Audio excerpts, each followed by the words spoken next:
اگر دوستی که کمی کشاورزی می‌داند به شما بگوید که زمینی نیمکتاری خریده و قصد دارد زندگی اش را محصولی که روی آن زمین به عمل می‌آورد بگذراند، احتمالاً اولین تصویری که به ذهنتان می‌آید تصویر مردی است که از گرسنگی دنده ایش از پوست بیرون زده است. حال با دیدن دوست دیگری که می‌خواد با معامله روی حساب $6000 اش زندگی کند چه فکر خواهد کرد؟ گویا بازار طلا زمینی است که حتی قطعه کوچکی از آن می‌تواند مقدار زیادی محصول تولید کند، البته از جنس رویا.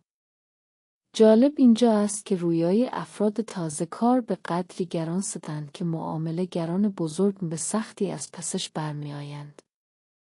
بازار محل تقابل انبوه رویای توده انسانی با واقعیت است. رفتار انسان‌ها وقتی در جمع ستند و توده‌ای را می‌سازند بسیار غریزی‌تر، ساده‌تر و بدیهی‌تر از رفتار پیچیده تک تک آناست و بازار آوردگاه این رفتار غریزی و خشن جمعی با رویاها و خیال بافی‌های فردی است. فکر می‌کنید کدام قوی‌تر است؟